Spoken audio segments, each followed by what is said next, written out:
What up, everybody? It's your boy, the Infinite Dragon here, and today we're going to be reacting to Game Theory's How Breath of the Wild Solves Zelda's Timeline. Now, originally, for me personally, I thought the way Breath of the Wild fit into the timeline, it was going to be like immediately after everything, like in the Wind Waker timeline, like where everything flooded, and then Link wants to go set out to find new land and stuff like that, and it's in that timeline where everything is like rebuilt and everything like that. But I guess not. So we about to see what Matt Pat thinks is up. Without further ado, let's get into this. Play. Don't worry about how it looks.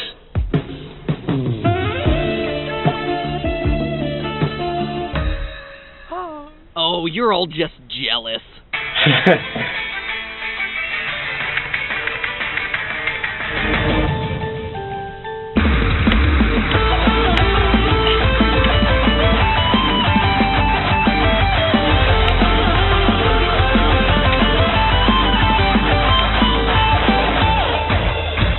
Internet, welcome to Game Theory, the only show that's consistent across all the Zelda timelines. So today's theory's been a long time coming, and by long time I mean since March, which is, let's face it, a literal eternity when you're on the internet. I mean, in that same span of time, we've had no less than 3 YouTube is over parties, but thankfully YouTube is still here. The meme didn't overstay its welcome, and I'm finally ready to cover Zelda Breath of the Wild's timeline placement. Alright. For those of you who haven't played Breath of the Wild, well, it means you probably don't have $300 to burn on a Switch, since literally everyone who has a Switch has played this game. But it's a game you gotta play, so pause this video, find someone who has a Switch, befriend that person by giving them food and compliments, invite them to a sleepover to play games, wait for them to fall asleep, grab their Switch, move to a different state, and change your name.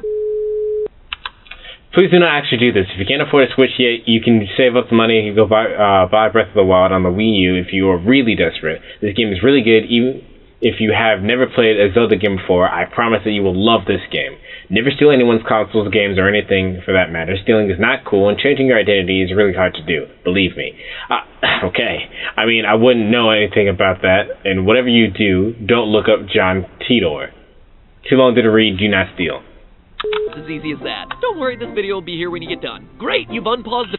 Alright, so I've already seen like 6 YouTubers already play this game, so I already know what happens. Video meaning that you're now a wanted criminal, and that you're Shout out to Run JD Run. Wild's timeline placement. So in the game, you play as Link. No big surprises there, as he wakes up from a 100-year nap to find Hyrule devastated by Calamity Ganon. Basically, it's Ganon on evil energy steroids.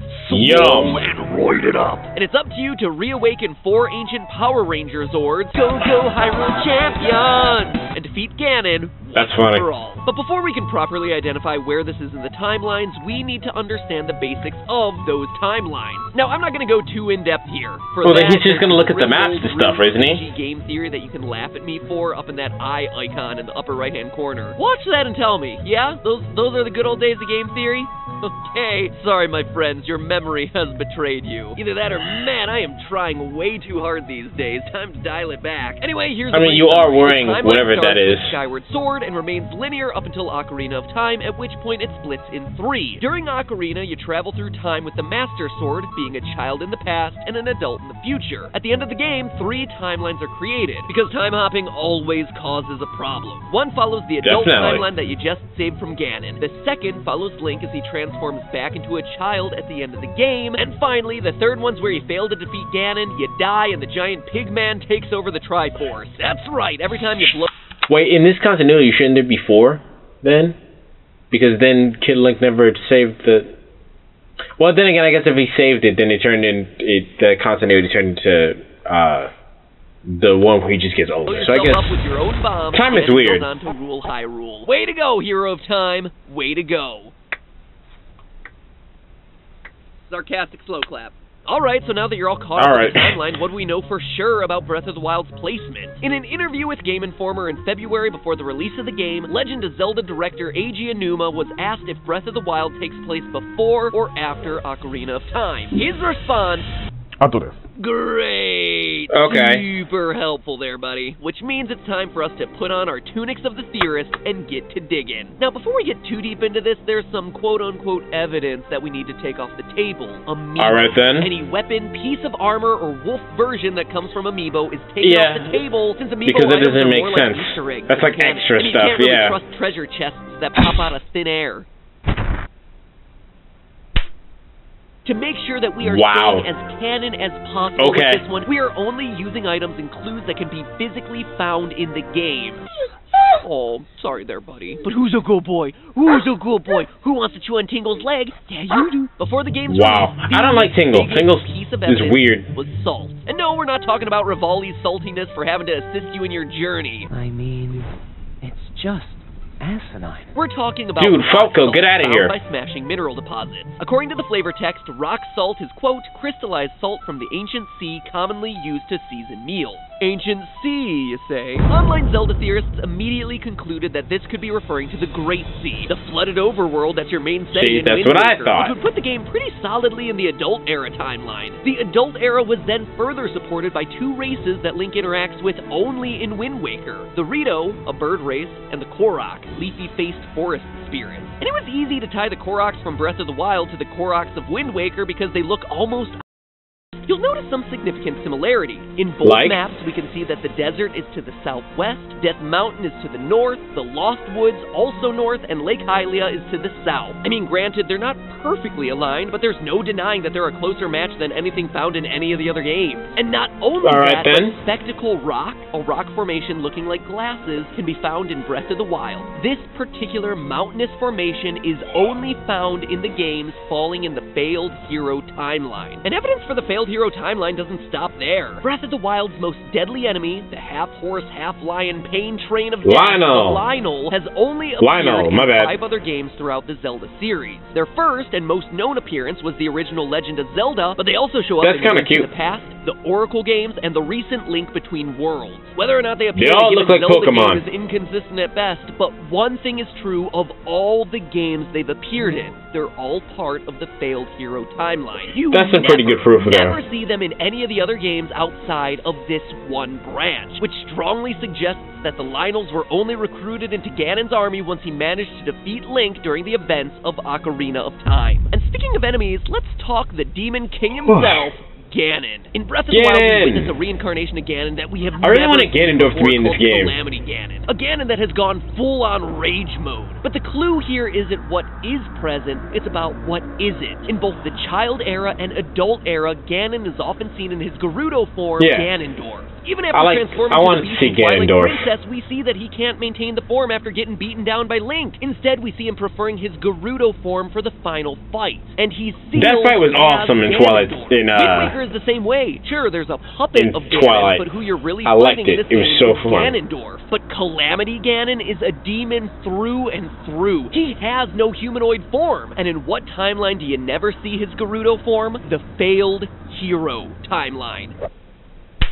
And that's official. According to the Hyrule Historia, when he takes over in Ocarina, he decides to shed his Gerudo form once and for all.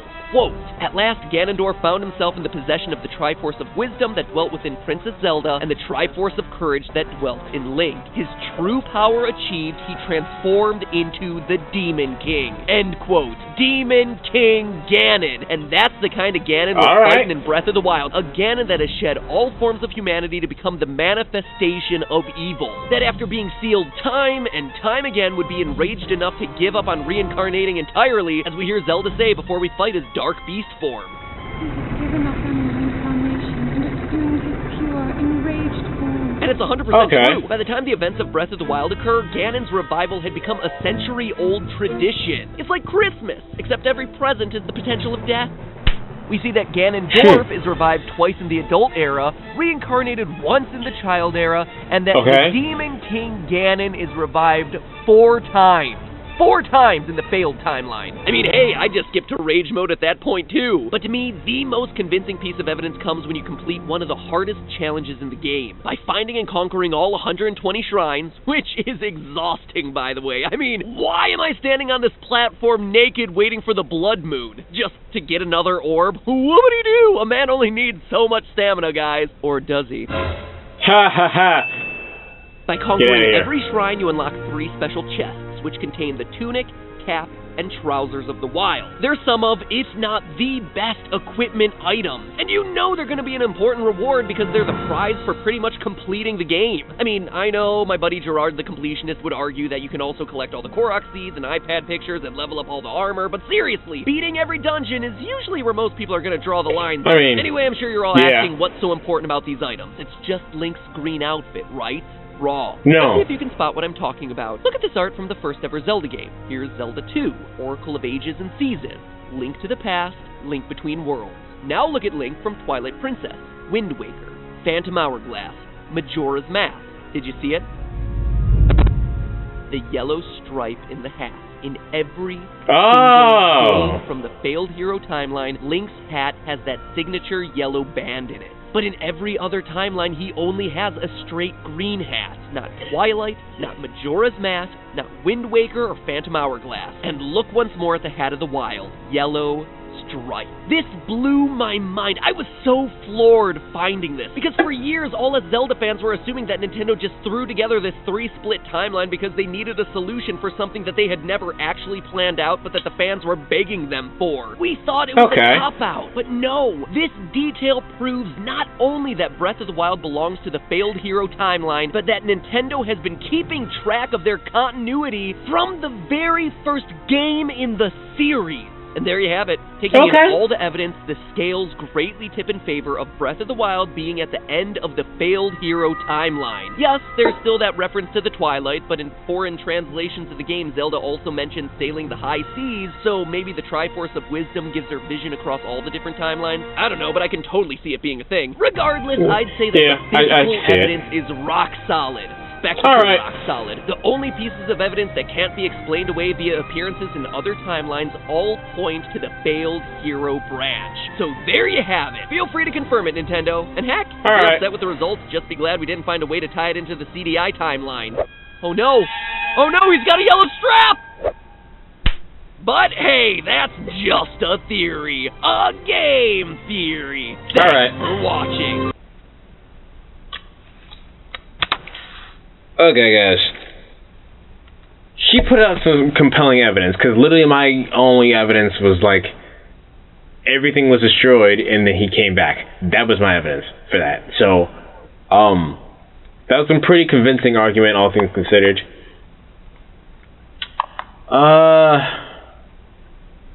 Yeah, I mean, I'm sure you guys had some kind of like speculation or something like that based on like where it went in the timeline.